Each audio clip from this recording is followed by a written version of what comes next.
really good end-of-life care is hard to just sort of take off the shelf because we're still feeling our way. You know, we don't have good examples in large numbers. But I think that the heart of it is that the person and their family, or those who care about them, whether they're related or not, need to be confident of what the community will provide. So the first thing is you have to not be scared all the time. You have to be confident that the things that you most need will be available, that you will never be left alone, you will never be terribly uncomfortable, that we've got it down. We know that we can keep you out of terrible pain, terrible shortness of breath, we can keep your skin intact, you're going to be able to live as fully as possible given the course that your body takes. So the first thing is that confidence, the promise keeping. Anybody in the system needs to be able to say, you need to know that the things you most might fear will never happen to you. And I think really good care systems do that. I think good hospice care does that, good PACE care does that. There are places you can see that happens. Then you really do need to be good at managing those symptoms. So, you know, our National Institute of Health and our research endeavor really needs to start focusing on how it is that we can make people live more comfortably. So, you know, let's get rid of physical discomfort. Then I think there needs to be the support for the spiritual inquiry that some people want to undertake. Not everybody, but some do, and many do, I think. So there needs to be this sort of welcome in our spiritual homes for the kind of readdressing questions of what does it mean to be a human, what does it mean to live a life, what does it mean that life is coming to an end, and a real openness to that sort of inquiry and for people finding their way.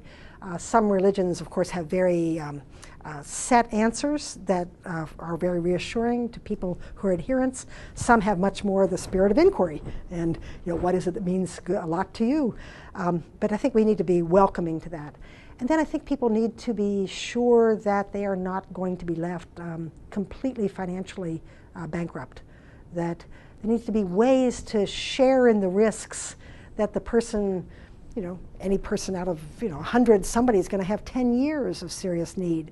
Somebody else is going to escape it by really sort of doing mostly okay until they finally have an overwhelming stroke and die in 24 hours.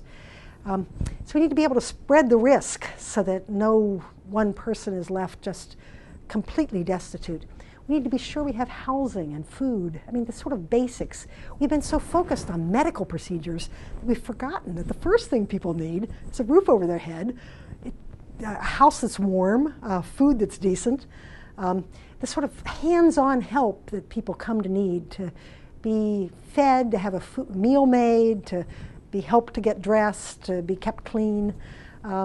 We don't first ensure those things, and I think we have to first ensure those things. I don't mean insure in the financial sense, but ensure that everybody can count on those good things. We need housing to be realistic. You know, you really can't have somebody who can't climb steps in a place where the only bed and the only bathroom's upstairs. Why is it that we allow any new housing to be built that isn't already built with doorways big enough for wheelchairs? We're going to have 20% of the population disabled. Why don't we start planning for it? So a good care system would, I think, have some local management and control so that local communities would be able to say, you know, what we most need is stair climbers, or we need direct care workers.